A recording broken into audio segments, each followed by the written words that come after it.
media Zoom, walau kita tidak satu majelis ini, Allah jadikan sebab di antara sebab Allah rahmati kita dengan rahmat terbaiknya insyaallah. Amin ya rabbal alamin. Sebagaimana saya ingin mengajak semua jamaah yang dirahmati oleh Allah sebelum kita mulakan majelis ini untuk sama-sama berdoa kebaikan untuk negeri ini dan seluruh umat manusia di atas muka bumi ini. Semoga Allah segerakan ujian, wabah, penyakit yang tidak sedikit membuat panik saudara-saudara kita. Namun yang paling kita takutkan adalah jika kemudian Allah mencabut nikmat iman ini, hidayah ini yang jauh lebih menakutkan dari segala bentuk virus dan penyakit di atas muka bumi ini. Hari ini saya betul-betul bahagia, Masya Allah, ketika kemudian dihubungi, disampaikan bahwa Ustadz, bagaimana kalau kemudian tadabbur kita buat online, agar kita kemudian di tengah kecemasan, di tengah ujian ini, secara fisik kita tertahan, namun juga jangan sampai hati kita juga kering.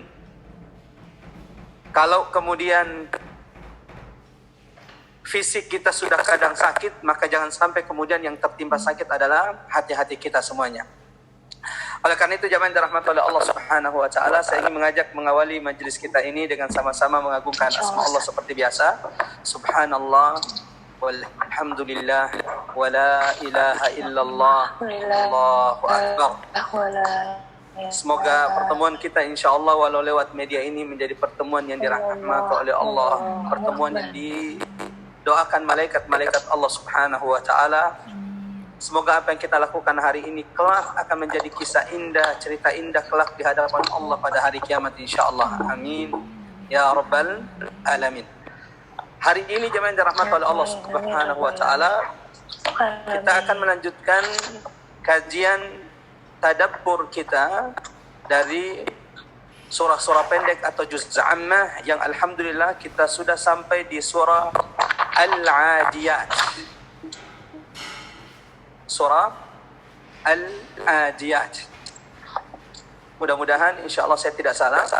Seingat saya pertemuan terakhir kita pada pertemuan sebelumnya di Kenanga di majelis kita, yaitu surah Al-Zalzalah.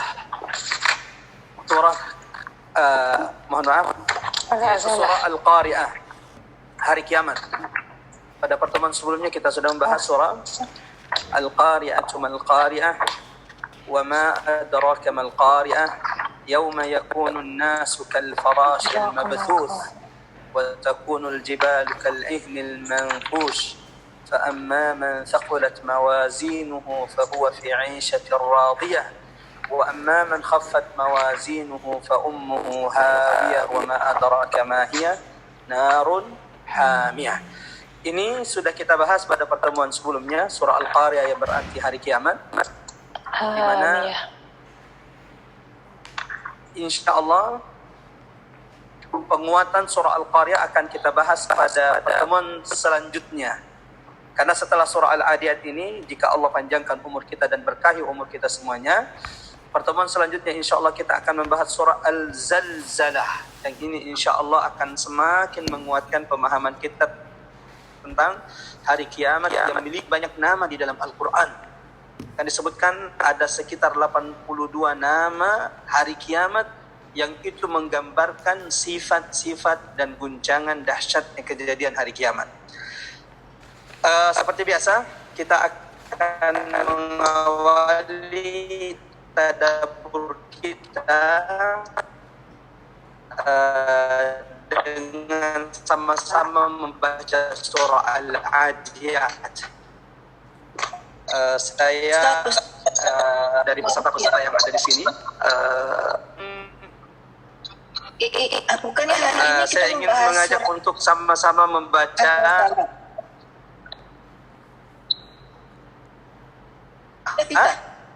Al-Adiyat. Sudah selesai?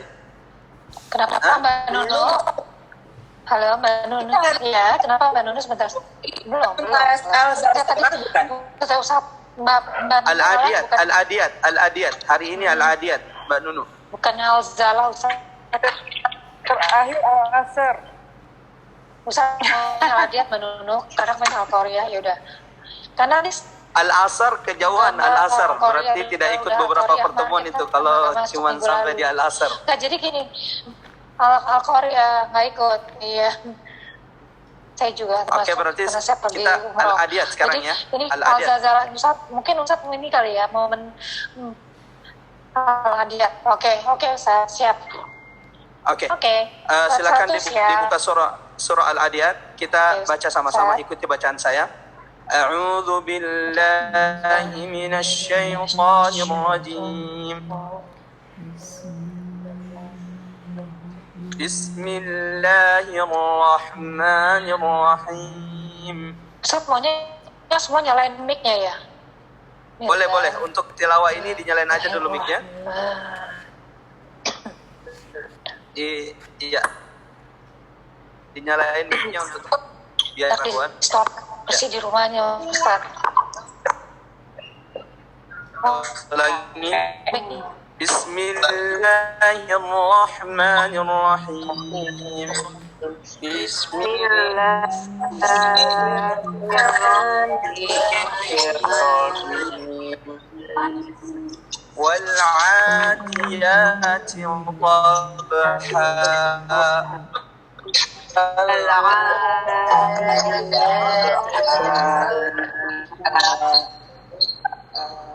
فالموريات قدحا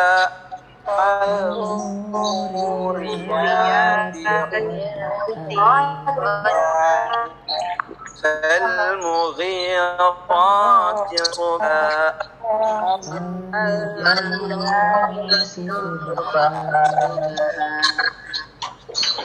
فأثرن به نقعا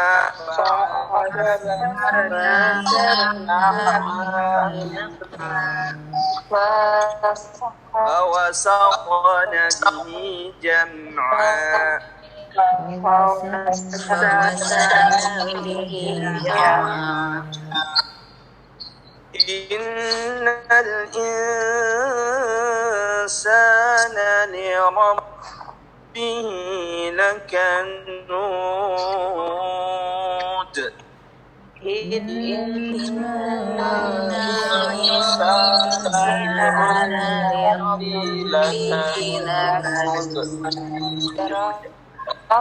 وإنه على ذلك لشهيد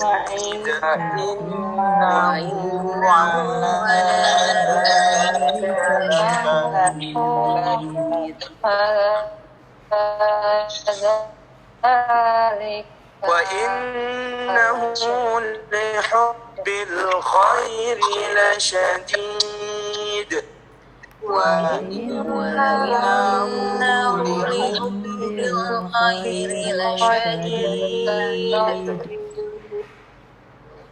أفلا يعلم إذا بعثر ما في القبور أفلا يعلم إذا بعثر ما في القبور وحصل ما في الصدور وحصل ما في الصدور إن ربهم بهم يومئذ لخبير إن ربهم بهم يومئذ لخبير. Masya Allah. Terima kasih banyak atas bacaan Qurannya. Semoga bacaan Quran kita hari ini menjadi pemberat amal timbangan kita kelak di sisi Allah Subhanahu Wa Taala. Dengan segala kekurangan Amin ya Rabbal Alamin. Ya, jemaah dirahmati oleh Allah Subhanahu Wa Taala. Surah Al-Adiyat. Surah ini masih memiliki munasabah. Munasabah itu adalah hubungan dengan surah setelahnya, yaitu surah Al-Qari'ah. Ya, munasabah itu adalah hubungan, korelasi, betul. Korelasi antara surah Al-Adiyat dengan surah Al-Qari'ah. Surah Al-Qari'ah pembahasannya tentang apa? Tentang kiamat. Surah Al-Qari'ah itu pembahasannya tentang kiamat. Ya, tentang kiamat. Maka di surah Al-Adiyat, jemaah dirahmati Allah, nanti insyaallah di penjelasan kita, di antara pembahasan surah Al-Adiyat adalah gambaran ketika nanti ketika terjadi hari kiamat kelak. Sehingga kemudian jemaah dirahmati Allah, kalau kita perhatikan dua surah ini memiliki pembahasan yang mirip, yaitu sama-sama menegaskan tentang peristiwa dan kedahsyatan guncangan pada hari kiamat. Surah Al-Adiyat ini adalah surah yang ke-100 urutannya dalam Al-Quran. Jadi kalau diurut dari surah Al-Fatihah, Al-Baqarah, Al-Imran, An-Nisa, ya, Al-Ma'idah, Al-An'am, maka surah Al-Adiyat ini adalah urutannya yang ke-100 dari urutan Al-Quran.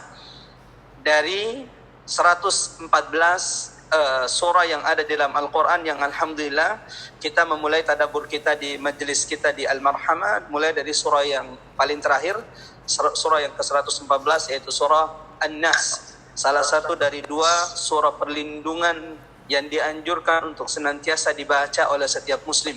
Bahkan Rasulullah SAW mengatakan, barang siapa yang membaca di pagi hari Qul a'udzu birabbil falaq wa qul a'udzu birabbin nas, ditambah dengan Qul huwallahu ahad. Jadi 3 surah ini, Qul huwallahu ahad, lalu kemudian ditambah dengan 2 surah perlindungan, Qul a'udzu birabbil falaq dan Qul a'udzu birabbin nas. Kata Rasulullah sallallahu alaihi wasallam, barang siapa yang membacanya di pagi hari, maka sungguh itu akan menjadi perlindungan baginya dari segala bentuk keburukan dan kejahatan sampai di malam hari, dan jika dibacanya di malam hari maka itu akan menjadi perlindungan baginya sampai pada pagi hari. Ini atau 2 surah perlindungan ini, khususnya di tengah wabah virus corona ini wajib dan harus diperbanyak untuk kita baca, dan kita ajarkan kepada ibu-ibu, diajarkan kepada suami, dan diajarkan kepada anak-anaknya. Kalaupun harus keluar rumah, setidaknya keluar rumah setelah membaca 2 surah perlindungan ini ditambah dengan surah Al-Ikhlas. Jadi surah Al-Adiyat urutannya dalam Al-Quran keberapa?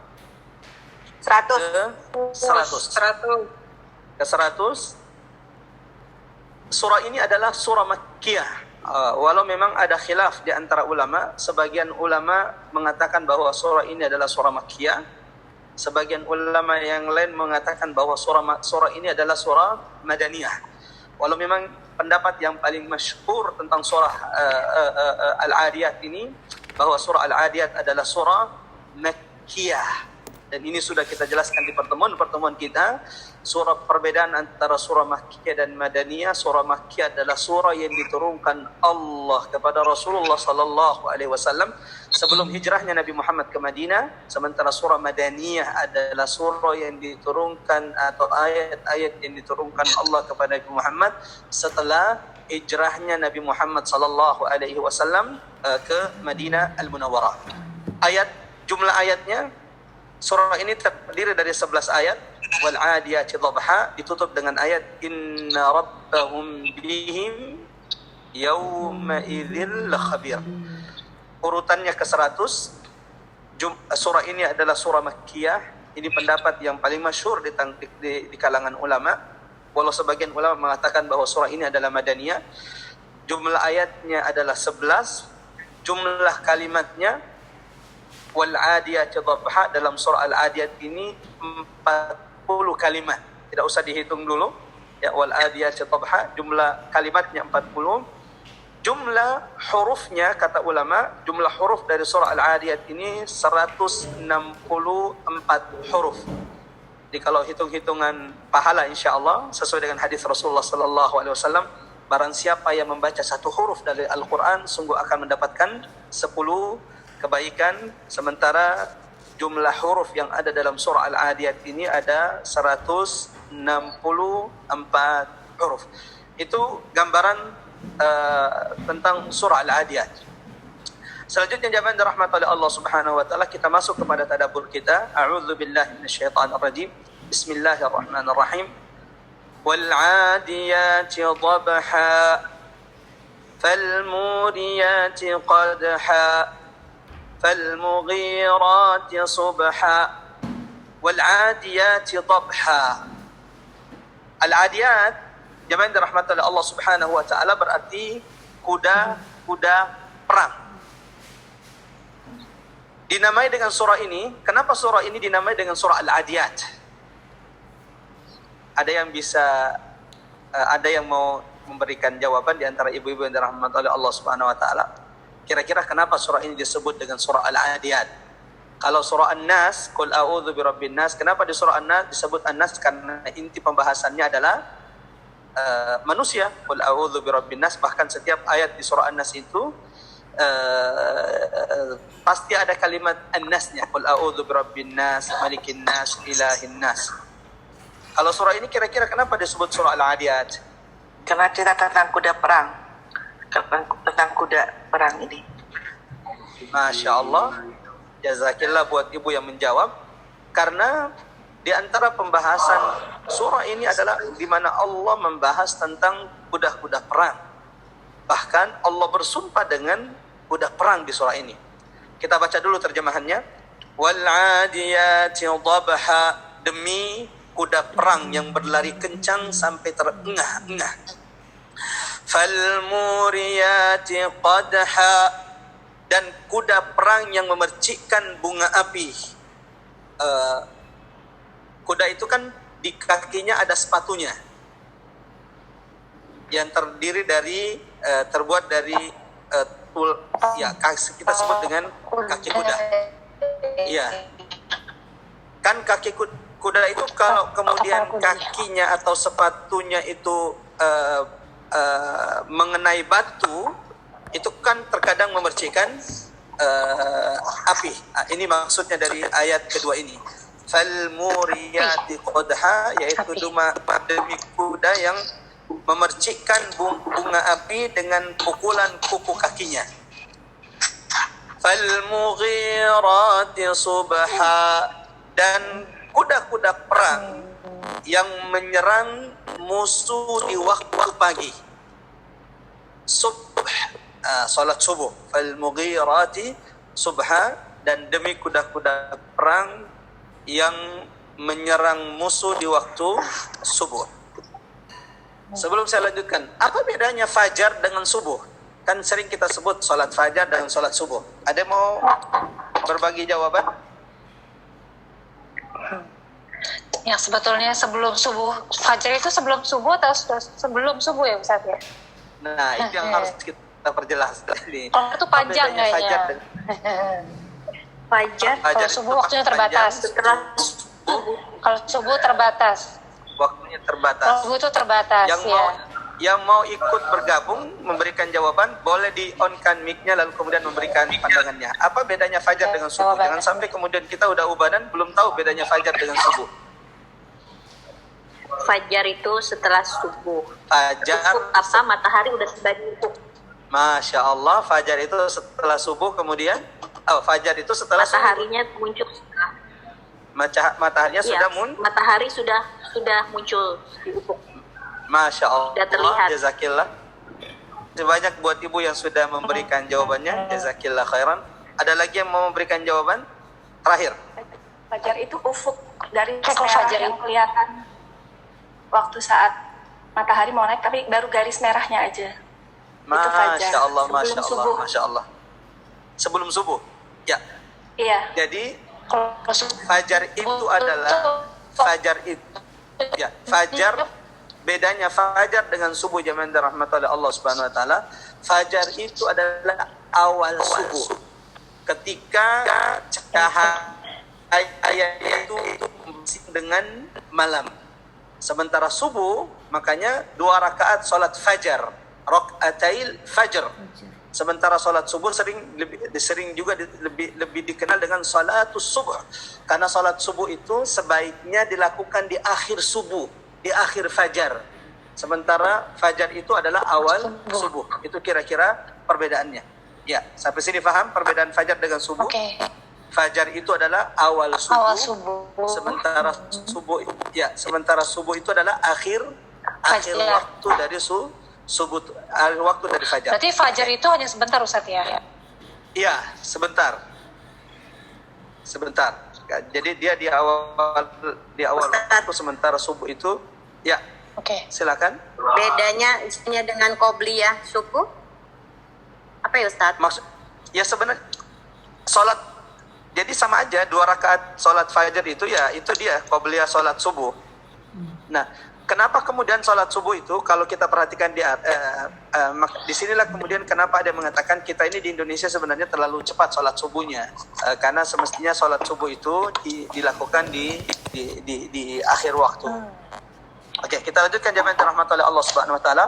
Fa'atharna bihi naqa. Terjemahan ayat keempat, kuda perang yang berlari kencang sehingga menerbangkan debu-debu. Ya. Fawasaqna bihi jam'a. Lalu kuda perang yang menyerbu ke tengah-tengah kumpulan musuh. Innal insana li rabbihi lakanud. Sesungguhnya manusia itu sangatlah ingkar, tidak bersyukur kepada Tuhannya.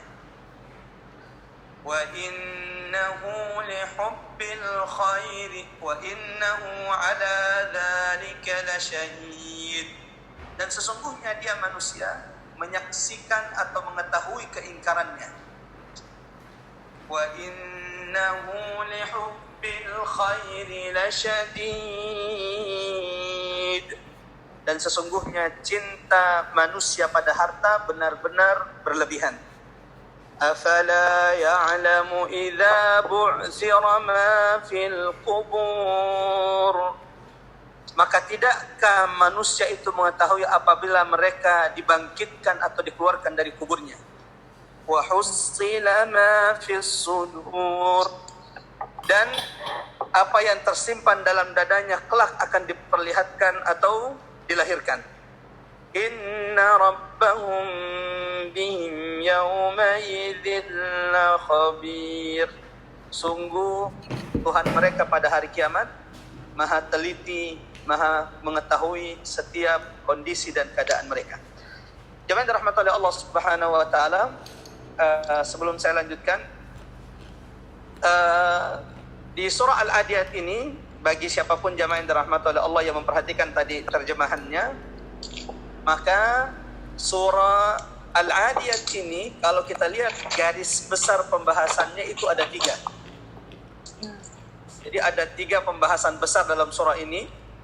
Ayat 1 sampai dengan ayat 5. Ini satu pembahasan. Ayat berapa? 1 sampai 5. 1 dengan sampai 5. Ini satu Sampai pembahasan. 5. Iya. Ya.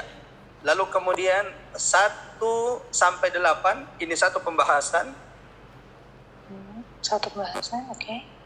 Lalu kemudian 9 sampai 11. Ini pembahasan.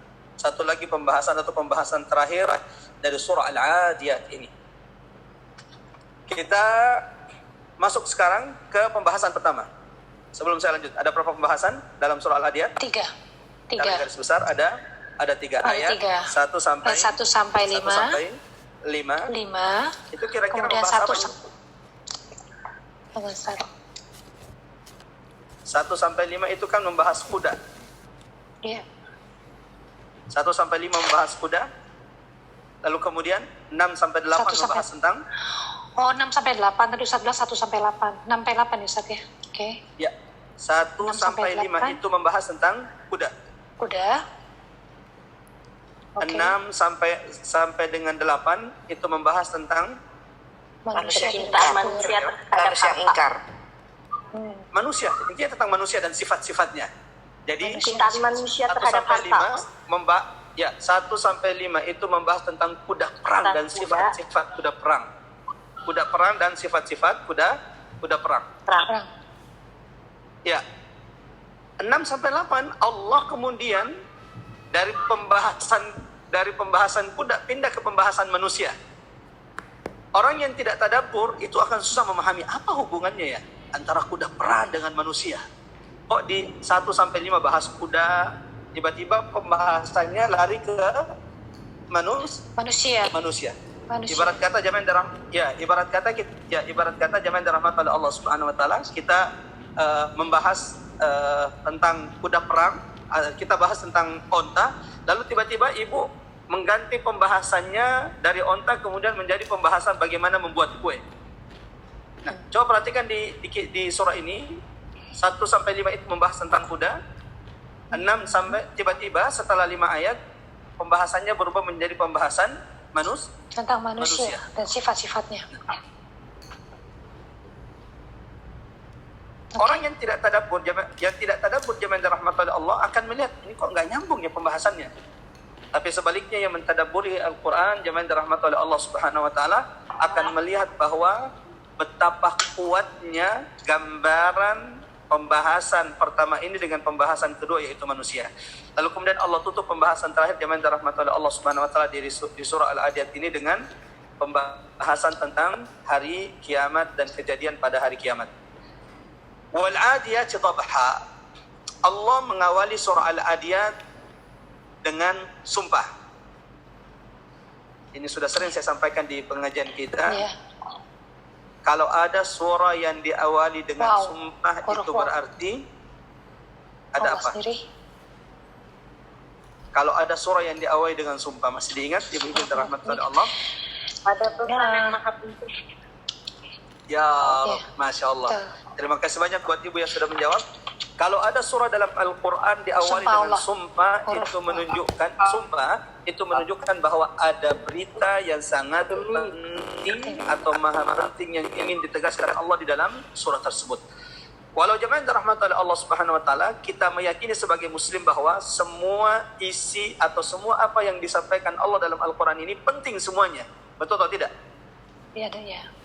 Penting. Ada nggak yang tidak penting? Ada nggak yang tidak penting dalam Al-Quran? Nggak ada. Semua penting. Semua penting. Bahwa semua Quran itu penting semua isinya. Tapi kalau sudah Allah bersumpah sebelum menyampaikan berita itu menunjukkan bahwa berita itu maha penting atau ada sifat penegasan di dalam surah tersebut jika kemudian surah itu diawali dengan sumpah. Sumpah. Itu kaidah pertama. Kalau ada surah diawali dengan sumpah itu berarti apa? Ada berita yang sangat penting atau sangat yang maha penting yang Allah ingin tegaskan di surah tersebut. Itu satu. Yang kedua, Allah itu jika bersumpah dengan makhluknya, dan ini hak Allah, manusia tidak boleh bersumpah dengan makhluk.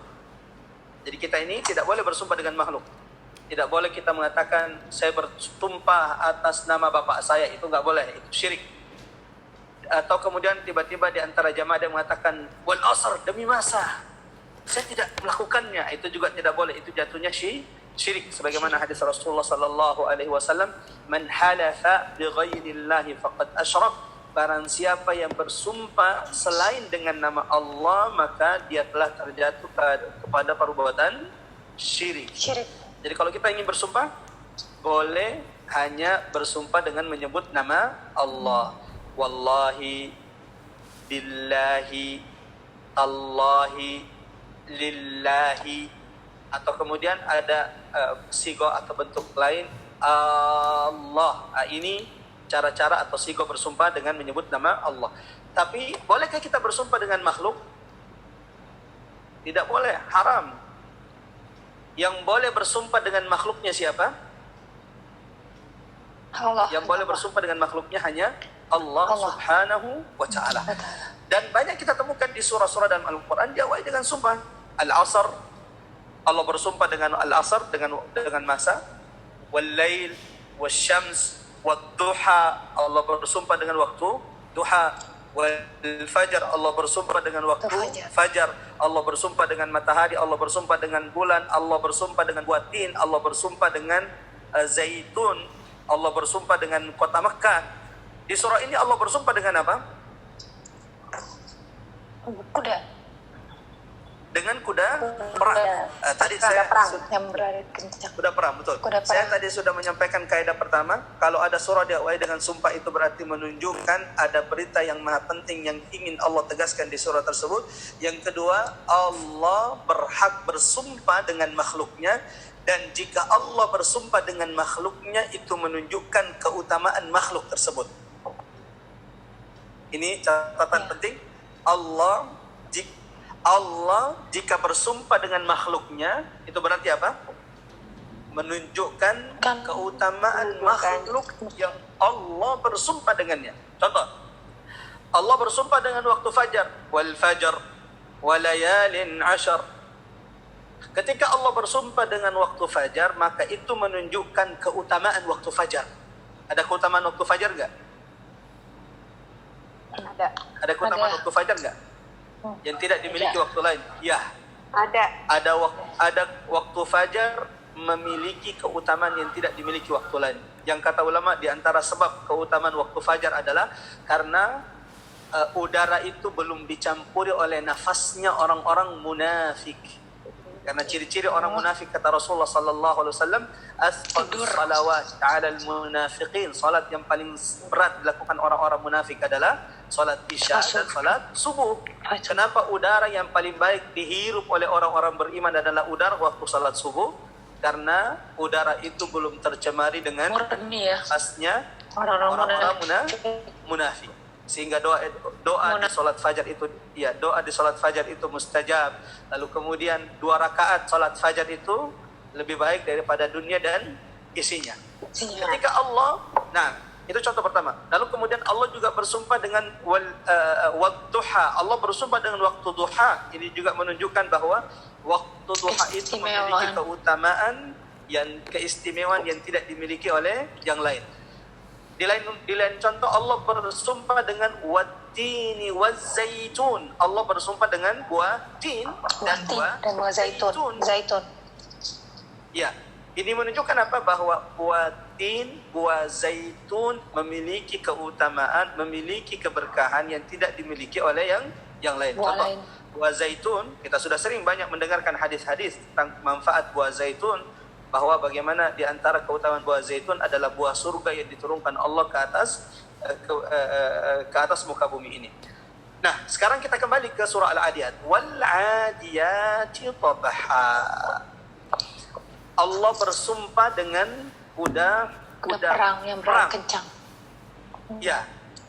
Itu berarti bahwa Allah memuji sifat-sifat yang ada di kuda perang yang baik. Ketika Allah bersumpah dengan kuda-kuda perang, itu menunjukkan keutamaan makhluk yang bernama kuda. Di antara perkataan ulama bahwa kuda itu ditakuti oleh syaitan, atau syaitan itu lari dari kuda. Sebaliknya, onta itu didekati oleh syaitan. Makanya yang naik onta harus banyak-banyak zikirnya dibanding naik kuda. Ya. Kata ulama keutamaan kuda itu syaitan itu lari dari kuda, sementara kalau onta itu malah didekati oleh syaitan. Ya, itu kenapa Rasulullah sallallahu alaihi wasallam di antara larangan tempat salat adalah tidak boleh salat di kandang onta. Ya, selain karena kotor, ternyata juga bahwa kata ulama onta itu didekati oleh syaitan.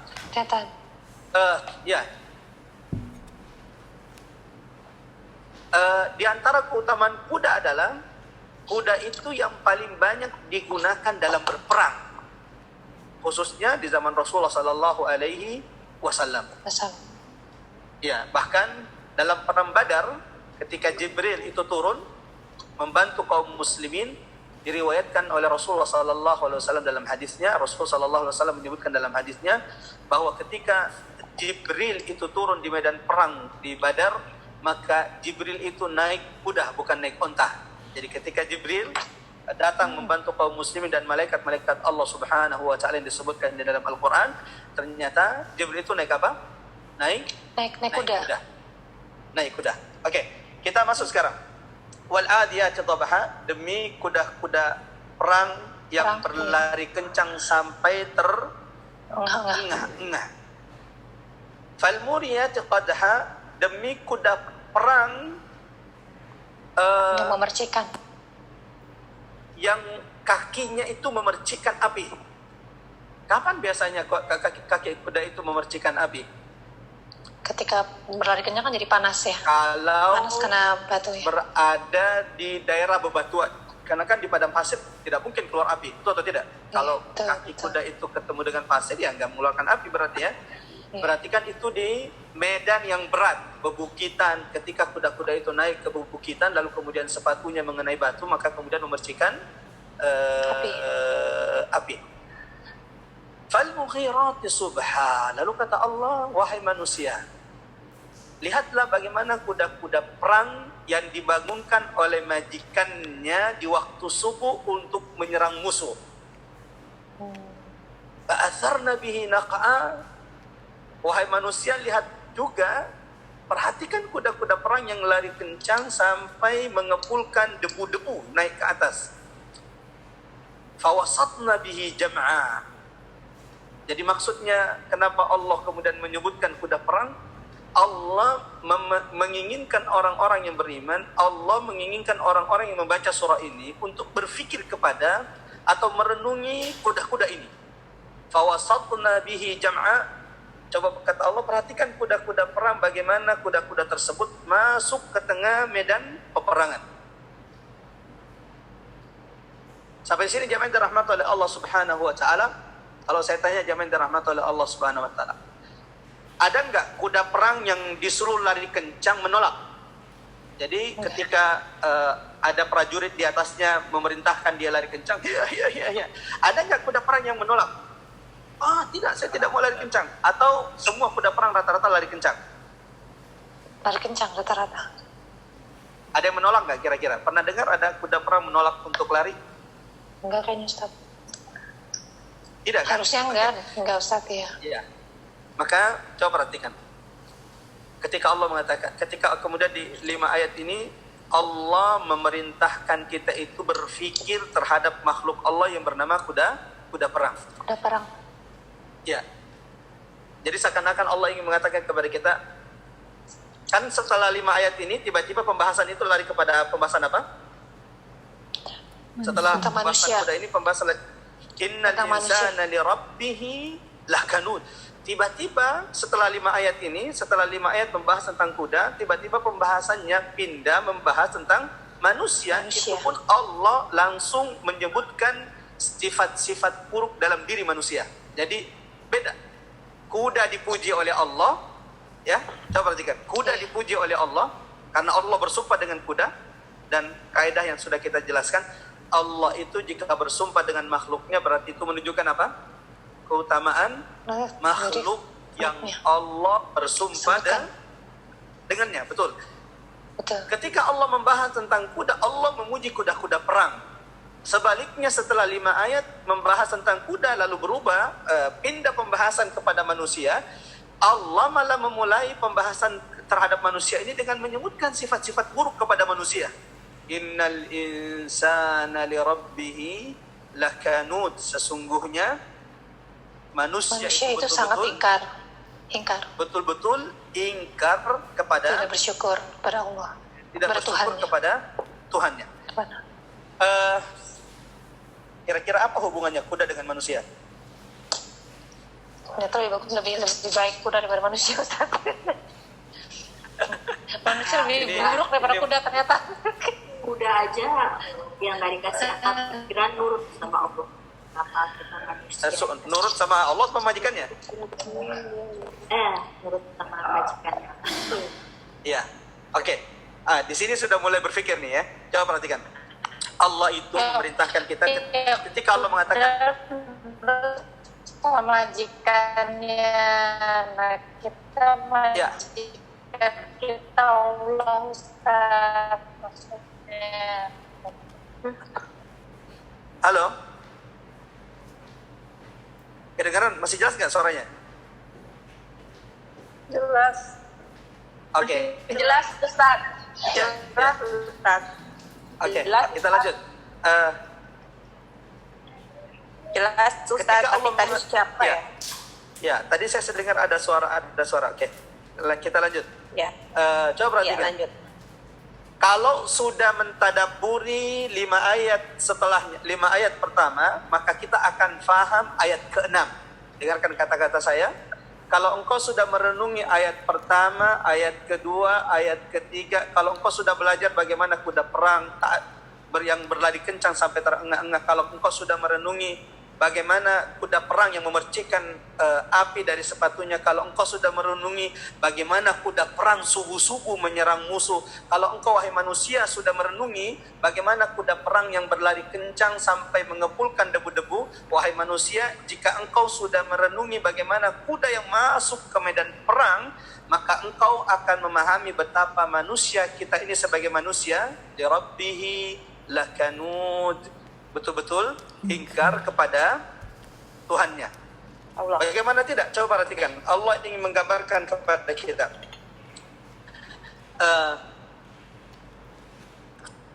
Perhatikan wal adiyati, perhatikan kuda-kuda perang yang disuruh oleh majikannya berlari kencang sampai terengah-engah.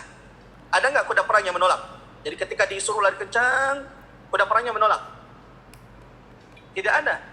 Enggak. Selanjutnya pertanyaan. Enggak ada. Lalu bandingkan dengan manusia. Kalau manusia, ketika manusia itu disuruh bersegera ke masjid, ada banyak nggak yang tidak bersegera? Banyak. Padahal tidak sampai terengah-engah. Lebih taatan mana kira-kira? Kuda atau manusia di sini? Kuda. Oke. Maka Allah kemudian mengatakan lagi, "Falmuriyati qadha." Wahai manusia, coba perhatikan kuda-kuda perang itu.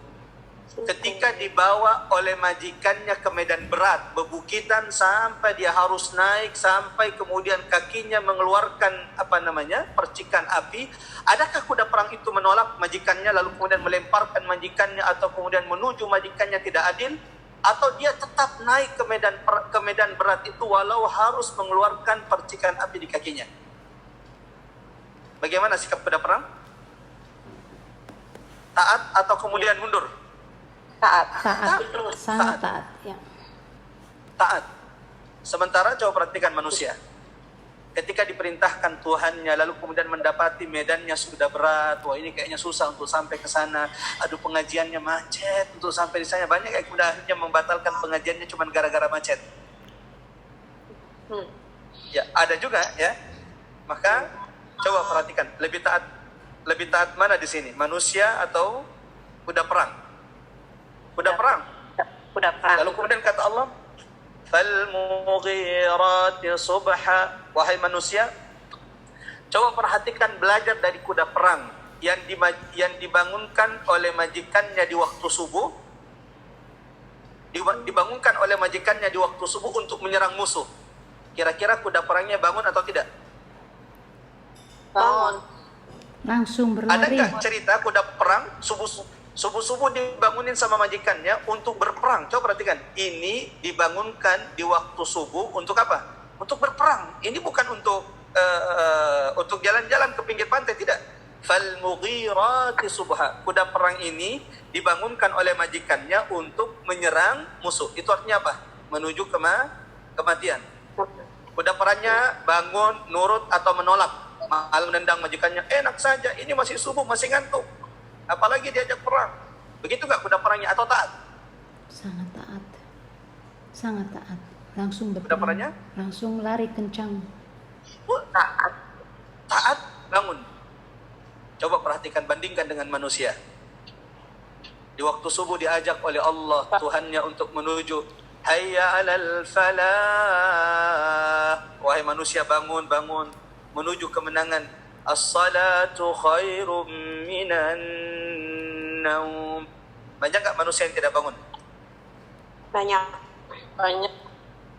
Sampai di sini lebih taatan mana? Manusia atau kuda? Kuda.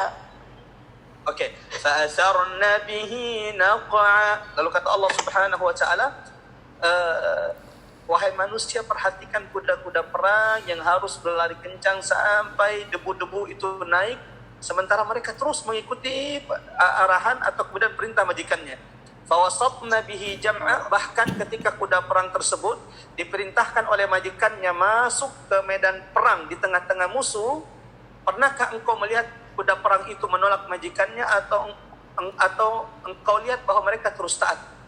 Yang ada adalah kita tidak pernah mendengar ada kuda perang disuruh masuk ke medan perang ke tengah-tengah musuh menolak, semuanya malah kemudian tetap mengikuti majikannya. Lalu kemudian zaman dirahmati Allah Subhanahu wa taala, kata Allah, kalau engkau, jadi setelah itu, setelah Allah menyebutkan sifat 5 kuda perang ini, lalu kemudian kata Allah, innal insana li rabbih lakanut. Wahai manusia, jika engkau sudah belajar dari kuda perang ini, bagaimana mereka kuda perang itu disuruh lari kencang oleh majikannya taat, bagaimana kuda perang itu disuruh lari masuk ke medan berat sampai mengeluarkan kakinya mengeluarkan api, mereka tetap nurut. Lihat bagaimana kuda perang ketika subuh-subuh dibangunkan oleh majikannya, mereka tetap bangun dan tidak menolak. Lalu lihat bagaimana kuda perang yang harus lari kencang sampai harus berdebu seluruh badannya. Lihat kuda perang, wahai manusia, bagaimana kuda perang itu ketika diperintahkan masuk ke medan perang, bagaimana taatnya mereka ke majikannya, lalu bandingkan dengan bagaimana manusia terhadap Tuhannya.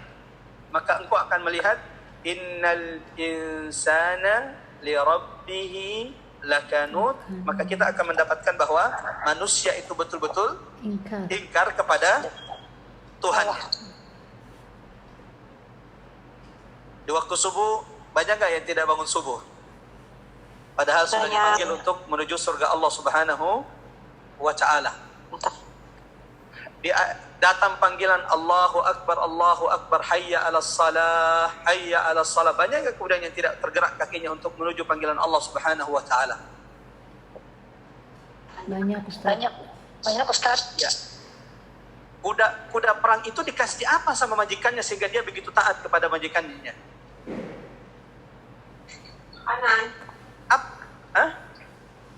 Dikasih makan, dikasih sepatu, mau dipecut kali Ustaz ya, harus gitu. Majikannya menjamin hidup kuda tidak? Menjamin. Majikannya bisa menjamin hidup matinya kuda? Tidak, Tuhan yang menjamin. Allah yang menjamin. Enggak, itu menjamin Tuhan, tapi berarti kelangsungan hidupnya ditanggung oleh majikan. Berarti sehebat-hebatnya majikan, ya paling cuman pangannya kan yang ditanggung oleh majikannya. Betul. Iya. Betul atau tidak? Iya. Tempat tinggal. Betul. Tapi setaat itu kuda kepada majikannya. Iya. Padahal cuman dikasih pangan, tempat tinggal. Tidak dijamin hidupnya. Betul atau tidak? Hidup mati tidak dijamin oleh majikan.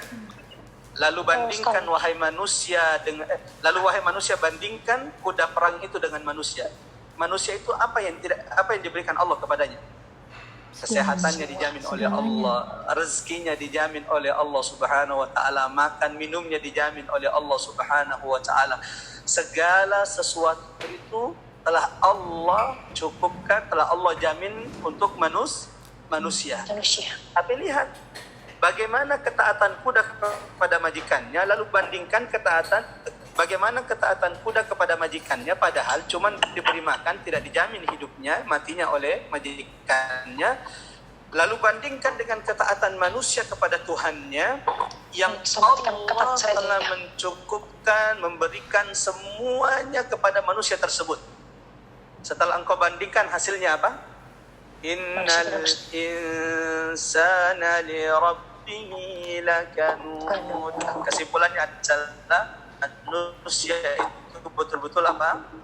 Ingkar, sangat ingkar dan tidak bersyukur kepada Tuhan. Pada Tuhannya. Wa innahu ala dzalika lasyahid. Kata Allah, manusia itu menyaksikan dan mengetahui kalau dia ingkar. Maksudnya apa? Kalau ada orang yang, mohon maaf, para penzina itu baik laki-laki dan perempuan, mereka tahu bahwa zina itu tidak bagus.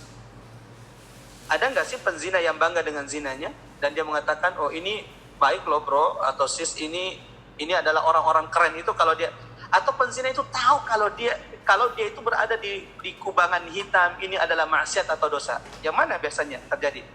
Mereka tahu atau tidak tahu? Ya mereka tahu. Makanya Allah katakan, wa innahu ala dzalika lasyahid. Manusia itu betul-betul ingkar kepada Tuhannya dan tidak bersyukur kepada Tuhannya. Wa innahu ala dzalika lasyahid. Dan anehnya lagi, manusia itu tahu kalau dia ingkar kepada Tuhannya. Orang yang tidak pernah, Muslim yang tidak pernah ruku, sujud dan banyak bermaksiat, dia tahu kalau apa yang dia lakukan itu buruk.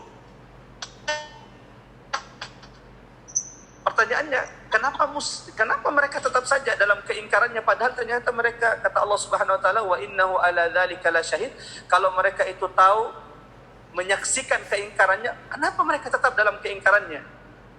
Karena mereka terlalu Kata Allah mencintai Subhanahu wa dunia. taala di ayat berikutnya adalah wa innahu lihubbil khairi lasyadid. Apa yang membuat manusia itu ingkar kepada Tuhannya? Apa yang penyebab manusia ingkar kepada Tuhannya? Karena terlalu mencintai Cinta. dunia. Kalau mereka tahu, ini kata kuncinya. Jadi ternyata jemaah dirahmati oleh Allah, semua maksiat yang kita lakukan, semua dosa yang dilakukan oleh manusia, sebabnya satu-satu. Terlalu mencintai. Apa yang membuat manusia itu ingkar? Cinta dunia dan harta. Terlalu mencintai dunia. Karena cinta yang berlebihan terhadap dunia dan harta. Tapi memang kita tidak boleh mencintai dunia. Atau boleh Ini mencintai keterlaluan, dunia. Ustaz. Tapi melebihi cinta kita kepada Tapi Allah. keterlaluan kali. Sombong. Apa hukum cinta kepada dunia? Haram atau halal? Halal. Halal. Halal sepanjang tidak melebihi cinta kita pada Allah. Halal sama dia. Masya Allah. Cinta kepada dunia itu tidak diharamkan oleh Allah Subhanahu wa taala. Bahkan fitrah manusia, zuyyina lin-nasi hubbus syahawati minan nisa'i wal qanatiril muqantarati minadh dhahabi wal fiddah. Fitrah manusia itu cinta kepada dunia dan tidak dilarang cinta kepada dunia. Tapi yang kemudian merusak manusia, yang dilarang oleh Allah Subhanahu wa taala adalah wa innahu lihubbil khairi lasyadid. Kalau manusia itu sudah berlebih-lebihan cintanya kepada dunia. Manusia kalau sudah berlebihan cintanya kepada dunia, ini akan merusak dirinya. Wa innahu lihubbil khairi lasyadid. Manusia itu kalau sudah mencintai dunia di luar batasnya, manusia kalau sudah mencintai dunia melebihi Tuhannya, ini yang membuatnya ingkar, ini yang membuatnya tidak lagi merasa takut dengan maksiat, dengan dosa yang dia lakukan. Jadi kaedahnya kalau melihat ada orang yang belum tergerak untuk ruku dan sujud kepada Allah Subhanahu wa taala, maka tidak usah cari. Penyebabnya adalah wa innahu lihubbil khairi lasyadid. Kalau ada orang yang gara-gara jabatan kemudian rela menzalimi orang lain, rela kemudian melakukan maksiat, rela menghalalkan segala cara, ketahuilah bahwa pasti orang tersebut wa innahu lihubbil khairi lasyadid, mencintai dunia ini berlebihan atau di luar kewajaran dan batasan yang kemudian dibolehkan dalam agama. Walau kemudian jemaah yang dirahmati oleh Allah, tidak diharamkan seorang muslim mencintai dunia, tetapi yang dilarang adalah kalau kemudian orang itu berlebihan mencintai dunia. Sehingga di antara doa yang diajarkan oleh Rasulullah kepada kita, Allahumma la taj'alid dunya akbar hammina. Nah, ini perlu juga mungkin kita hafal. Coba sama-sama, Allahumma la taj'al ad-dunya akbar hammina. Kita ulangi, Allahumma la taj'al ad-dunya akbar hammina.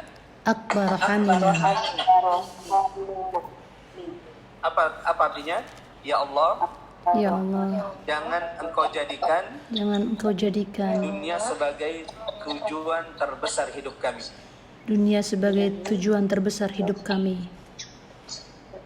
Ya. Sampai sini jemaah dirahmati oleh Allah Subhanahu wa taala, kita sudah sampai di pembahasan kedua dari surah Al-Adiyat. Pembahasan pertama, Allah memerintahkan kita untuk mentadabburi, berfikir terhadap kuda-kuda perang. Bagaimana ketaatan kuda perang kepada majikannya yang memerintahkannya berlari kencang sampai terengah-engah. Ketaatannya kepada majikannya walau harus disuruh masuk ke medan berat sampai kaki-kakinya mengeluarkan api. Bagaimana ketaatan kuda perang kepada majikannya yang subuh-subuh membangunkannya untuk menyerang musuh. Bagaimana ketaatan kuda perang yang harus berlari kencang sampai debu-debu itu berterbangan. Bagaimana ketaatan kuda perang kepada majikannya yang memerintahkannya masuk ke medan perang. Lalu bandingkan ketaatan manusia dengan Tuhannya, maka engkau akan mendapati innal insana li rabbih lakanut, bahwa manusia itu sangatlah dan sangat ingkar kepada Tuhannya. Apa yang membuat manusia ingkar kepada Tuhannya? Kata Allah Subhanahu wa taala, yang membuat manusia itu susah rukuk, susah sujud, membuat manusia itu ingkar, kufur nikmat kepada Allah dan tidak susah melaksanakan perintah Allah Subhanahu wa taala, disuruh puasa. Halo, hilang ya? Halo Ustaz. Ya, hilang. Hilang ya? Hilang ya? Udah Ustaz satu hilang menit ya? masih. Hilang. Sebentar. Sabar sebentar ya. Satu Mar. Ya, Ini masih masih. ada. Masih. Ulang, Ustaz. Udah. Tadi cuma. Oke. Oke, Ustaz. Kita lanjut. Ya. Lanjutkan Ustaz. Pembahasan pertama sudah selesai ya. Pembahasan pertama Tadi tentang apa? bagaimana? Enggak. Allah. Tadi putus sampai manusia. Hilang. Ustaz sempat hilang suaranya. Ya, Boleh halo. ya? Ya, pembahasan pertama Allah memerintahkan kita untuk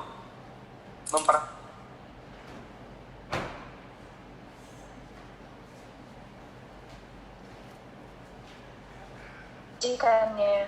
Iya, ketika disuruh berlari kencang sampai terengah-engah, mereka tetap taat.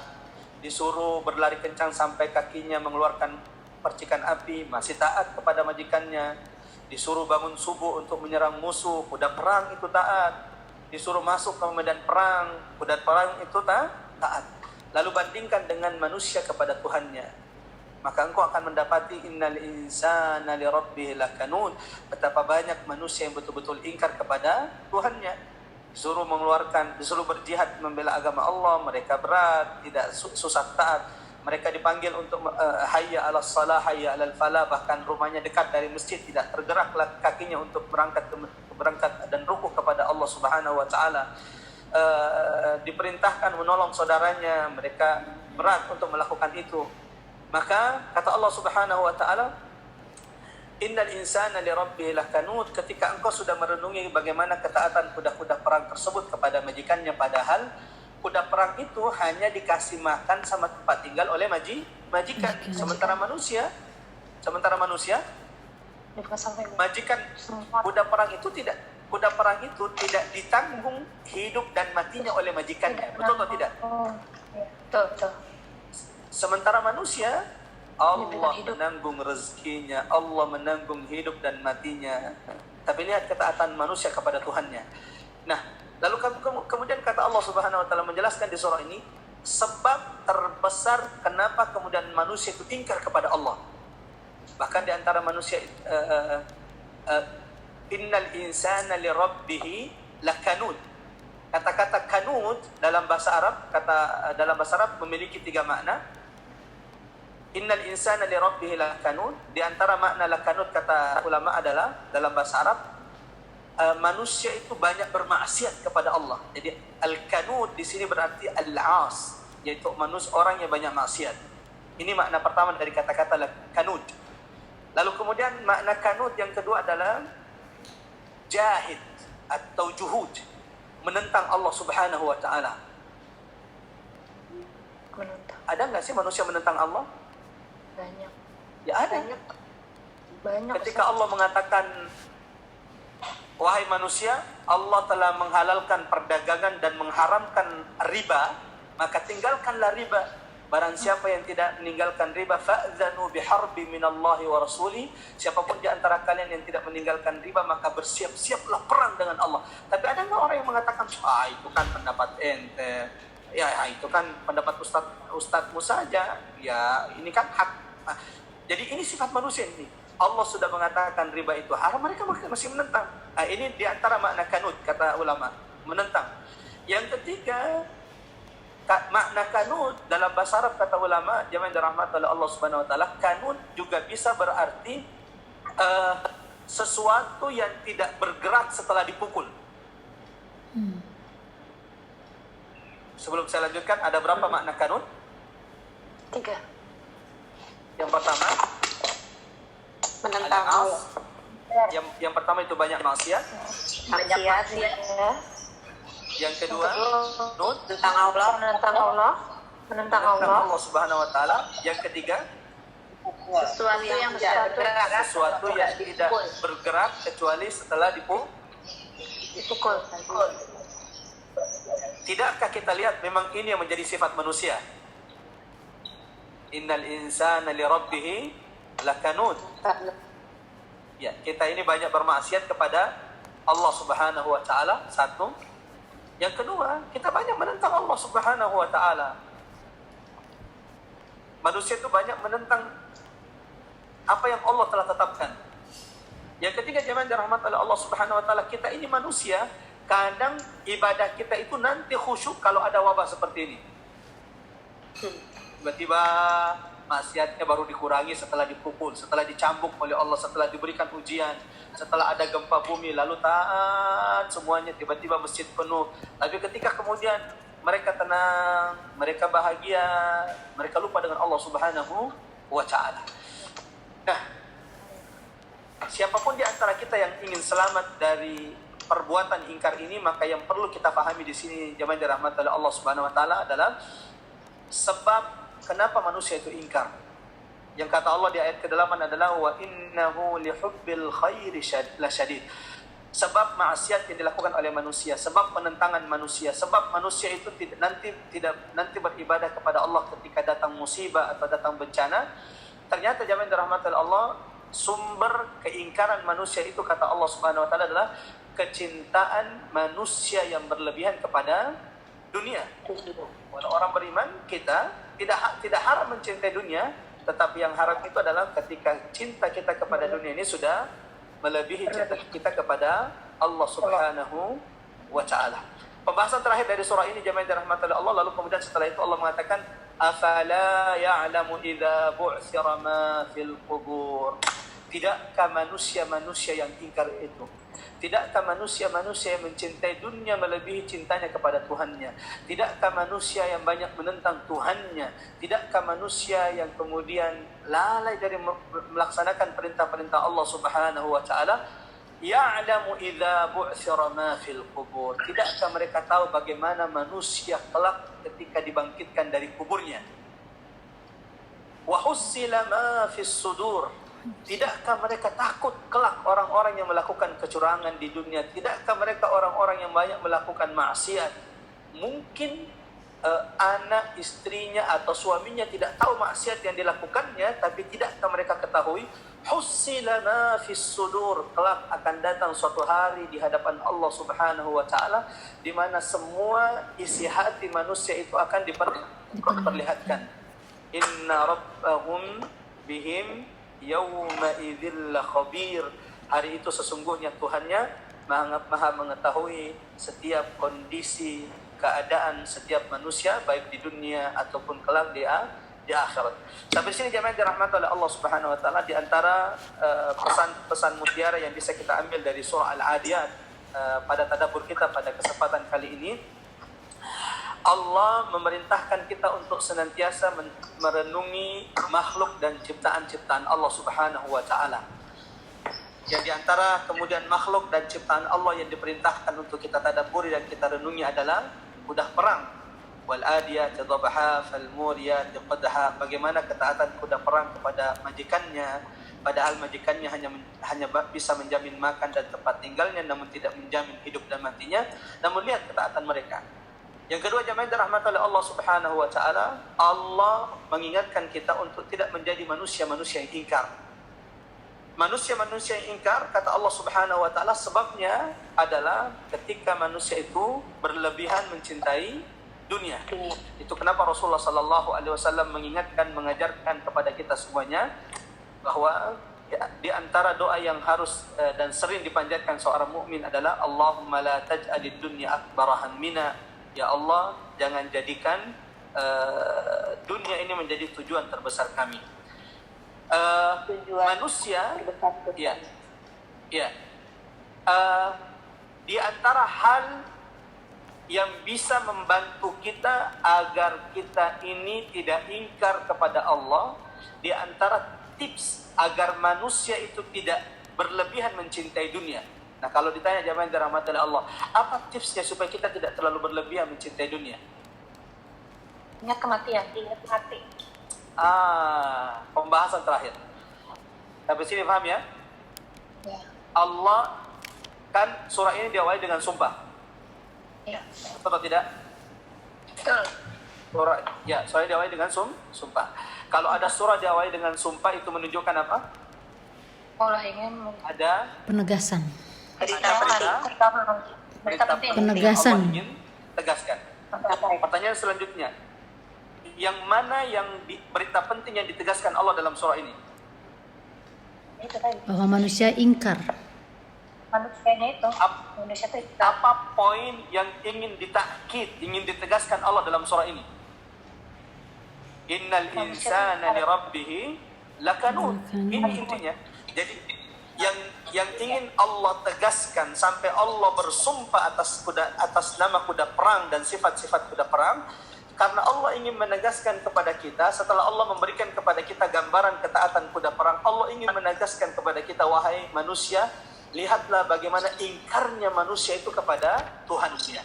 Lalu kemudian poin ketiga, Allah menjelaskan sebab kenapa manusia itu ingkar. Apa yang membuat manusia itu ingkar kepada Allah? Karena terlalu Kecintaan mencintai yang berlebihan dunia. kepada Dunia. dunia. Kalau ada orang susah rukuk dan susah sujud kepada Allah, yakinlah bahwa yang membuatnya seperti itu adalah kecintaannya yang berlebihan kepada dunia. Kalau engkau mendapati suami atau anak yang kemudian susah diajak ke masjid, maka ketahuilah itu berarti suamimu mencintai dunia ini berlebihan dibanding melebihi cintanya kepada Tuhannya. Bagaimana tips cara supaya manusia itu tidak berlebihan cinta kepada dunia? Disebutkan juga dalam surah Al-Adiyat. Ini dahsyatnya tadabbur surah Al-Adiyat ini, jemaah dirahmati Allah Subhanahu wa taala. Allah tidak hanya menyebutkan sebab yang membuat manusia itu ingkar, tetapi Allah juga menutup surah ini dengan menyampaikan kepada kita tips cara bagi siapapun di antara kita orang-orang beriman yang tidak ingin mencintai dunia secara berlebihan, atau tidak ingin sampai mencintai dunia secara berlebihan. Caranya adalah afala ya'lamu idza bu'thira ma fil qubur. Yang pertama, sering-sering ingat kematian. Sering-sering ingat kematian. Bagaimana cara ingat mati? Ya ziarah kubur. Rasul dalam hadis mengatakan, aku pernah melarang kalian ziarah kubur, ala fazuruha. Adapun sekarang, ziarahlah oleh kalian kuburan. Karena orang yang sering berziarah kubur, insya Allah akan membuat dia mengingat kematian. Yang kedua, jemaah yang dirahmati oleh Allah, agar engkau tidak mencintai dunia ini secara berlebihan, yang pertama tadi ingat kematian. Dan di antara cara mengingat kematian adalah sering-sering berziarah kubur. Yang kedua adalah sering-seringlah engkau mengingat akhirat. Siapapun yang sering mengingat ke akhirat, bahwa dunia ini hanya sementara, lalu kemudian istirahat, kehidupan abadi dan kekal, kenikmatan yang sempurna kelak nanti di akhirat. Kenapa? Halo? Ada yang bertanya? Pita tadi ya. Oh ya. Lanjut. Jadi Ustaz. tadi Teruskan. ya, saya tutup ya, saya simpulkan tadi bahwa tips supaya kita tidak mencintai dunia berlebihan. Apa tipsnya? Ingat kematian. Ingat kematian. Sering-sering mengingat kematian. Itu yang pertama. Apa cara untuk mengingat kematian? Banyak ziarah kubur. Sering-sering berziarah kubur. Yang kedua, Ngaji ya Ustaz, banyak ngaji. Sering-sering ingat Ya. akhirat. sering-sering ingat. Yang kedua adalah sering-sering mengingat akhirat. Bagaimana coba sering? Ya. Nah, di antara cara kemudian agar kita mengingat akhirat jemaah yang dirahmati oleh Allah Subhanahu wa taala adalah mentadabburi surah-surah atau ayat-ayat yang menceritakan tentang kedahsyatan peristiwa hari kiamat. Yang di antara surah tersebut adalah surah Al-Qari'ah, di antara surah tersebut adalah surah Al-Zalzalah, dan banyak lagi surah-surah dalam Al-Quran yang menjelaskan tentang dahsyatnya guncangan pada hari kiamat kelak. Mudah-mudahan insyaAllah jemaah yang dirahmati oleh Allah Subhanahu wa taala, tadabbur kita kira-kira hampir 2 jam pada kesempatan kali ini, 1 jam lebih, 1 jam 50 menit kalau tidak salah. Mudah-mudahan insyaAllah menjadi pemberat amal timbangan kita. Sebelum saya tutup, saya akan ringkas kembali surah ini. Allah mulai dengan bersumpah dengan kuda perang. Itu menunjukkan bahwa kuda itu memiliki keutamaan dibanding makhluk Allah yang lain. Jibril ketika turun di perang Badar, Jibril naik kuda. Syaitan itu, jin itu lari dari. Bukan naik burak ya Ustaz ya? Maaf, saya pernah dengar naik burak, bukan ya Ustaz? Itu peristiwa Isra dan Mi'raj. Burak itu peristiwa Isra dan Mi'raj. Naik burak itu peristiwa Isra dan Mi'raj. Ya. Lalu kemudian di antara pelajarannya jemaah yang dirahmati oleh Allah, Allah memerintahkan kita untuk mentadabburi makhluk-makhluk Allah Subhanahu wa taala, di antaranya adalah kuda-kuda perang. Bagaimana ketaatan. Maaf Ustaz, kuda itu sebagai makhluk apa dari sebagai makhluk yang memiliki keutamaan. Memiliki keutamaan dibanding makhluk. Apa keutamaan kuda? Pernah digunakan oleh Jibril perang Badar. Ya. Yang kedua, setan itu lari atau takut dari kuda. Sebaliknya kalau onta itu, Setan senang dekat dengan onta. ya, sebaliknya senang dengan onta. Makanya orang yang naik onta harus sering-sering banyak-banyak berzikir kepada Allah Subhanahu wa taala. Selanjutnya kemudian Allah menegaskan innal insana li rabbih lakanud, bahwa manusia itu, kebanyakan manusia itu betul-betul sangat ingkar kepada Tuhannya. Tidak percaya. Bagaimana supaya kita tahu bahwa manusia itu betul-betul ingkar? Coba perhatikan, bandingkan manusia dengan kuda. Makanya dalam Al-Quran, dalam surah Al-An'am, Allah mengatakan ada manusia lahum uyunun, punya mata tapi tidak dipakai melihat, punya telinga tapi tidak dipakai mendengar, punya hati tapi tidak dipakai untuk memahami. Kata Allah apa? Ulaika kal an'ami bal hum adall. Manusia-manusia seperti itu adalah lebih hina daripada apa? Dari binatang sekalipun. Nah, di antara kemudian penjelasan manusia itu lebih buruk daripada binatang, kalau kita tadabbur surah Al-Adiyat. Paham sampai di sini? Iya, Di antara bukti bahwa manusia itu lebih sesat daripada binatang, manusia itu lebih hina daripada binatang, kalau engkau sudah tadabburi surah Al-Adiyat, kalau engkau sudah membandingkan ketaatan kuda perang dengan kebajikannya dan ketaatan manusia kepada Tuhannya. Di situ engkau akan memahami bahwa innal insana li rabbih lakanud, bahwa manusia itu memang betul-betul ingkar kepada Tuhan. Apa yang membuat manusia itu ingkar? Karena terlalu cinta dunia. Karena terlalu cinta dunia yang berlebihan. Ya, wa tuhibbunal mala hubban jamma. Ternyata sebab kenapa manusia itu ingkar kepada Tuhannya adalah cintanya kepada dunia yang berlebihan. Supaya selamat agar kita tidak mencintai dunia berlebihan, apa tips dalam surah Al-Adiyat? Sering-sering ingat kematian. Sering-sering ingat kematian dengan berziarah. Dengan berziarah kubur. Yang kedua, Mengingat akhirat. kiamat dan akhirat. Bagaimana supaya kita sering-sering mengingat akhirat dan kiamat? Tadabbur Al-Quran dan memahami Al-Quran, surah-surah kedahsyatan yang hari banyak kiamat. menceritakan tentang kiamat, pedihnya siksaan kiamat, dan bagaimana kenikmatan di surga. Yang mudah-mudahan insyaallah jemaah dirahmati oleh Allah Subhanahu wa taala, Allah jadikan kita orang-orang yang senantiasa dijaga oleh Allah. Amin. Allah jadikan Quran yang kita baca, Allah jadikan Quran yang kita baca dan kita tadabburi hari ini menjadi penyembuh atas setiap penyakit fisik dan hati yang saat ini sedang menimpa kita insyaallah. Amin. Rabbal alamin. Saya ingin menutup. Mari. Boleh. Silakan. Nah, Boleh, silakan. Selain kuda, binatang apa lagi yang yang istimewa gitu, Ustaz, punya keutamaan di mata Allah yang disebutkan dalam Quran. Ya disebutkan di antara binatang yang kemudian disebutkan Allah di dalam Al-Quran, ya onta juga punya keutamaan. Allah mengatakan afala yanzuruna ilal ibli kaifa khuliqat. Ya, keutamaan onta itu satu-satunya hewan yang bisa digunakan untuk bepergian safar untuk jarak waktu dan tempuh yang tidak bisa dilakukan oleh makhluk yang lain.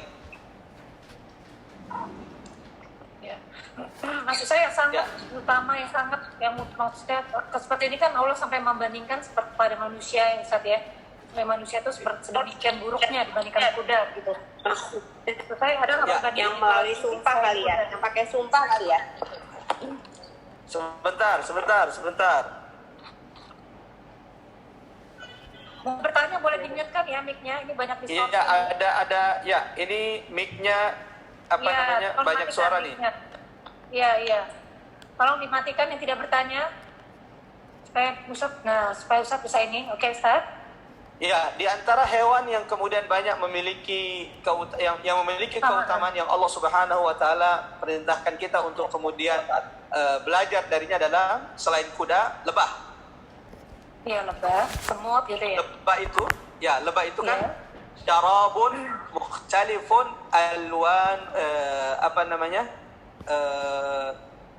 lebah itu hanya akan memakan yang baik-baik dan mengeluarkan yang baik-baik. Baik juga. Iya. Ya. Hebatnya lebah itu, saya ada teman yang dia itu adalah petani lebah. Jadi kalau ada petani lebah mencampur, jadi dia sudah memanen lebahnya, madunya, lalu dia campur madunya dengan air, maka berikutnya lebah itu tidak akan lagi mengeluarkan madu. Kalau petaninya itu dia mencampur madunya dengan air, maka lebah yang dia ternak itu tidak akan tidak akan lagi mengeluarkan madu berikutnya. Jadi segitunya tuh bagaimana kemudian lebah. Nah, lanjut kemudian jemaah dirahmati oleh Allah Subhanahu wa taala, di antara kemudian hewan yang Allah perintahkan kita untuk mengambil ibrah pelajaran di dalam Al-Quran adalah semut. Semut anomus. Ya. Yang ini banyak dikaitkan dengan wabah corona hari ini. Anjuran ulama dan pemerintah apa yang harus kita lakukan di tengah wabah seperti ini? Ngumpet dalam rumah, Ustaz, mengkarantinakan diri. Ya, masuk dalam rumah. Itu ternyata Masya Allah ada dalam Al-Quran. Yang mana dalam Al-Quran? Kisah Nabi Sulaiman dengan semut. Ketika Nabi Sulaiman dengan tentaranya berjalan, lalu kemudian Ratu Semut melihat pasukan Sulaiman, lalu melihat betapa banyaknya kuda-kuda dan pasukan Sulaiman ini yang akan melewati rumah mereka. Itu artinya apa? Kan ada bahaya. Semut itu pemimpinnya apa? Ratu atau raja? Ratu. Ya. Coba ini pemimpin baik. Ya, ini pemimpin baik. Karena kan madu itu hanya akan mengambil yang baik-baik dan akan mengeluarkan yang baik-baik. Sebaiknya manusia itu harus lebih baik daripada makhluk. binatang Iya. harus lebih baik daripada madu. Dari lebah kita juga harus mengambil yang baik-baik dan mengeluarkan yang baik-baik. Coba perhatikan dari pemimpin lebah ketika melihat ada pasukan yang akan membahayakan warganya, yang akan membahayakan semut-semut di bawah-bawahannya dia. Apa kata dia? Dalam Al-Quran diabadikan oleh Allah, fadkhulu masakinakum, wahai semut-semut. Ini kata Ratu Semut, udkhulu masakinakum, masuklah rumah-rumah kalian, tempat-tempat tinggal kalian, supaya kalian tidak terinjak oleh pasukan-pasukan Sulaiman. Jadi memang ya, ini pelajaran di antara ulama dari semut, kalau ada bahaya sebaiknya masuk ke dalam rumah. Itu dari Quran. Adapun masalah karantina ini sebaiknya di tengah wabah seperti ini harus tinggal di rumah, ini juga memang ada asarnya dari perbuatan sahabat. Dulu kan di negeri Syam pernah ada tersebar wabah, sampai ada sahabat Abu Ubaidah yang saat itu menjadi pemimpin di sana meninggal karena wabah ini, lalu diganti oleh sahabat Mu'adz bin Jabal. Sahabat Mu'adz bin Jabal juga wafat dengan wabah ini, sampai kemudian diganti oleh sahabat Amr bin al-As. Lalu kata sahabat ini, ya wahai kaum muslimin, wabah ini seperti api. Jadi corona itu seperti api. Bahan bakar daripada wabah ini adalah manusia. Ini dengarkan kata Amr bin As. Wabah itu seperti apa? Api. Seperti api. Bahan bakarnya adalah manusia. Artinya bahwa semakin banyak manusia berkumpul, berarti semakin besar apinya. Maka kata Amr bin As kepada kaum muslimin saat itu di Syam, wahai kaum muslimin, naiklah kalian ke gunung, berpisah-pisahlah kalian. Kenapa harus berpisah-pisah? Karena kalau api itu cuma memakan satu kayu, lalu kayu yang lain jauh dari kayu ini, api itu akan hidup atau tetap akan mati? Mati, kecil gitu. Akan mati. Maka ini jemaah dirahmati Allah, semakin menguatkan kita insya Allah untuk taat, mendengarkan pemerintah kita, mendengarkan ulama kita agar tetap di rumah, dan mudah-mudahan tidak ada yang ditetapkan Allah pasti yang terbaik insya Allah. Bisa jadi ini cara Allah membersihkan maksiat di atas muka bumi ini. Bisa jadi ini cara Allah membuat kita kembali kepada Allah Subhanahu wa taala. Semoga setelah ini insya-Allah akan Allah perlihatkan kebaikan bagi umat manusia, khususnya umat Muhammad sallallahu alaihi wasallam insya-Allah. Amin ya rabbal alamin. Ada pertanyaan lain? Pertanyaan lagi, Ustaz, ya saya. Aku mau nanya. Ustaz mau tanya. Silakan. Yang mau bertanya, kalau mau bertanya, ya. Ustaz, Saya Fit. Ini siapa? Sebutin namanya dok, boleh? Lisa. Oke, Mbak Lisa. Oke, Mbak Lisa, silakan. Oke, Mbak Lisa, silakan. Assalamualaikum Ustadz. Di dalam Waalaikumsalam Mbak Lisa, silakan, tafadhal. Di dalam surat Al-Adiyat ayat 10 dan 11 Ustadz di sini menjelaskan bahwa Allah akan melahirkan apa yang ada di dalam dada manusia. Sesungguhnya Allah maha teliti terhadap keadaan mereka. Kalau di sini melihat ayat yang ke-6 dan ke-7 bahwa manusia sangat ingkar dan tidak mensyukuri apabila maksiat-maksiat itu telah kita lakukan dan kita sudah taubatan nasuha dan insyaallah diampuni Allah. Apakah ayat 10 dan 11 ini tetap akan diperlihatkan semuanya semua maksiat kita? Ya. Terima kasih Ustaz. Assalamualaikum warahmatullahi wabarakatuh. Oke. Jazakillah. Oke, silakan yang lain dulu ditutup biar tidak bergema suaranya. Ya. Oke. Pertanyaan dari Mbak Lisa. Ya, pertanyaan dari Mbak Lisa barusan. Di ayat ke-10 dan ke-11 Allah berfirman wa hussila ma fis sudur, kelak manusia itu akan diperlihatkan semua yang disembunyikan dadanya.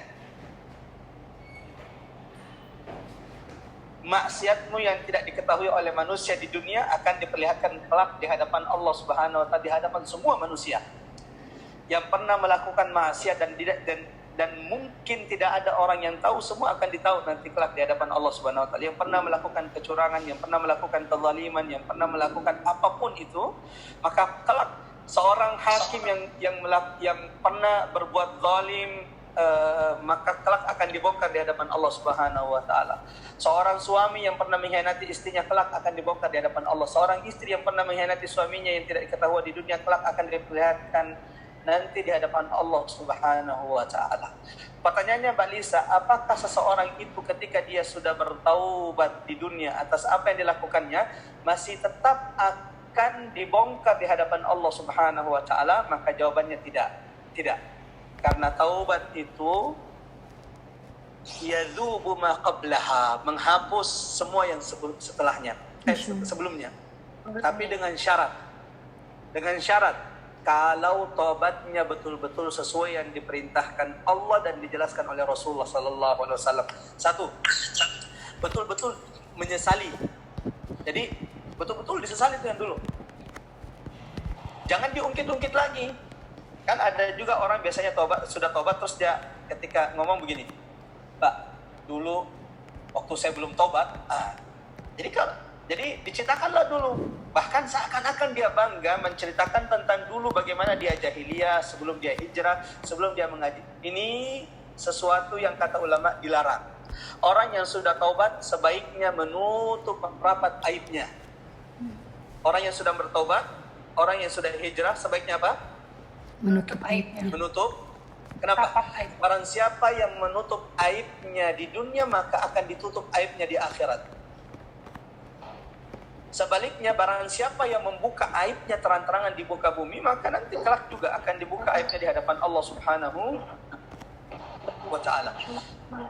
Satu, betul-betul menyesali dosanya. Menyesali dosanya. Ya. Tolong dong di-mute itu. Ya. Oke, Ustaz. Betul-betul menyesali. An-nadam. Ya. Kemudian yang ketiga al-iqla'. Memutus mata rantai maksiat yang dulu dia lakukan. Artinya dia betul-betul meninggalkan secara total maksiat tersebut. Tidak boleh setengah-setengah. Berarti yang setengah-setengah tidak termasuk di sini. Kalau ingin ditutupi oleh Allah nanti kelak aibmu di hadapannya, maka satu tadi, sesali semua yang pernah kau lakukan. Yang kedua, betul-betul berlepas diri memutus hubungan kita dengan maksiat tersebut. Jangan setengah-setengah. Yang ketiga adalah taubat kita dilakukan, dan ini mestinya yang pertama karena Allah dan karena Allah Subhanahu wa taala, bukan karena terpaksa, bukan karena tidak enak, atau bukan karena ingin dilihat oleh manusia. Kalau tiga hal ini insya Allah sudah kita lakukan, taubat karena Allah Subhanahu wa taala, ikhlas karena Allah Subhanahu wa taala, kita betul-betul menyesali apa yang pernah kita lakukan di dunia. Yang ketiga, kita betul-betul sudah memutus, berlepas dari semua maksiat-maksiat tersebut. Insya Allah semoga Allah menutup aib-aib kita kelak di akhirat di hadapan manusia insya Allah. Amin. Amin. Ya Rabbal Alamin. Termasuk diantaranya jamaah dirahmati Allah, ini penting. Termasuk diantaranya jangan suka membuka aib saudaramu. Barang siapa yang menutup aib saudaranya maka akan ditutup aibnya oleh Allah di dunia dan di akhirat. Barang siapa yang suka membuka aib saudaranya maka Allah akan membuka aibnya di dunia dan membuka kelak aibnya di mana? Di akhirat di hadapan semua manusia. Ada pertanyaan lain? Dan ini yang terakhir insyaAllah. Syukran Ustaz. Tanya Ustaz. Oke, insyaAllah kita tutup dengan doa kafaratul majlis. Tunggu Ustaz, satu mau nanya Ustaz. Ustaz, ada lagi? Siapa yang mau nanya ini? Oke, silakan. Silakan Mbak Evi. Ustaz, oke. Ya. Ustaz, tadi Ustaz bilang kan ada salah satu kemaksiatan yang kita lakukan itu ada riba ya Ustaz ya? Ya. Nah, riba mungkin kalau seperti kalau bank konvensional kita masih bertransaksi dengan bank konvensional itu termasuk nggak ya Ustaz? Karena takut juga nih karena corona kayak gini Allah tuh banyak ngasih ujian kepada kita gitu loh Ustaz. Salah satunya itu mungkin ya, saya nggak tahu Ustaz. Mungkin Ustaz bisa ngasih. Terima kasih Ustaz. Assalamualaikum. Transaksinya dalam bentuk apa Mbak? ya masih kita misalnya nabung di bank konvensional dan menggunakan kredit card. Ada juga teman saya yang udah nggak mau sama sekali Ustaz, karena katanya itu termasuk riba. Gimana menurut Ustaz? Ya, jamaah yang dirahmati Allah Subhanahu wa taala, satu memang kalau kita bisa memaksimalkan mencari bank syariah, maka sebaiknya kita menabung di bank syariah. Walaupun sebenarnya bank syariah ini masih banyak juga yang mengatakan wah ini juga proses bank syariah juga masih tidak terlepas dari riba. Tapi setidaknya kalaupun belum terlepas dari riba, setidaknya meminimalisir. Kalaupun kita belum bisa meninggalkan segala sesuatu, karena beberapa transaksi memang tidak bisa kita lakukan kecuali kalau kita menyimpang duit di bank ini, maka semaksimal mungkin bagaimana kita meminimalisir, ya.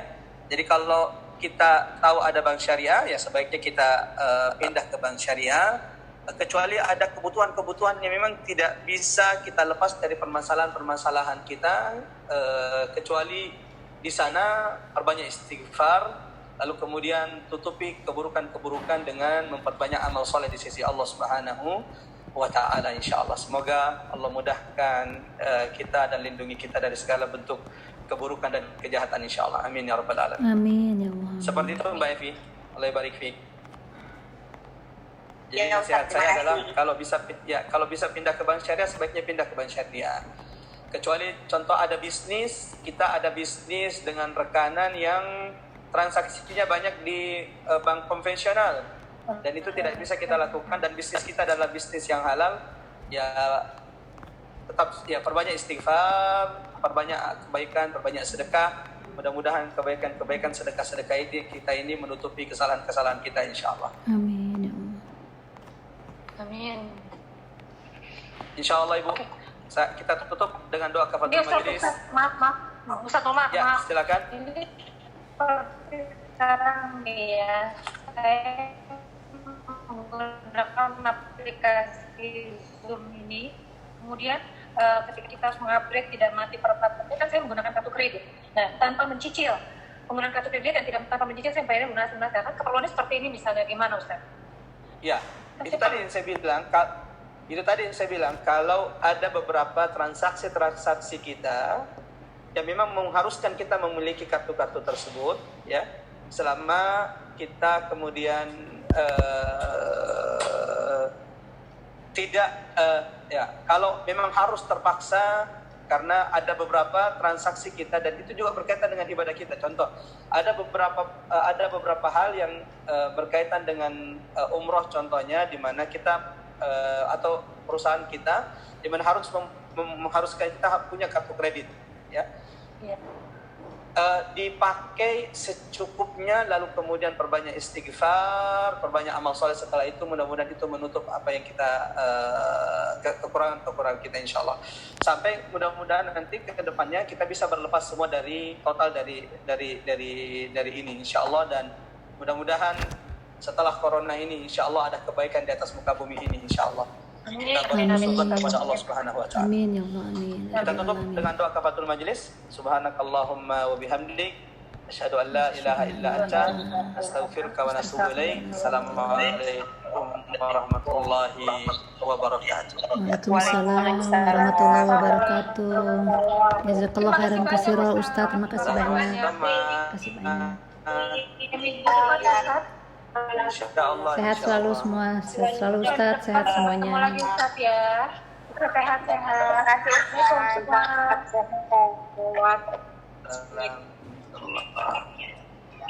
Oke, sehat ya. Saya tutup ya. Terima kasih banyak semua. Terima kasih Vita. Assalamualaikum warahmatullahi wabarakatuh.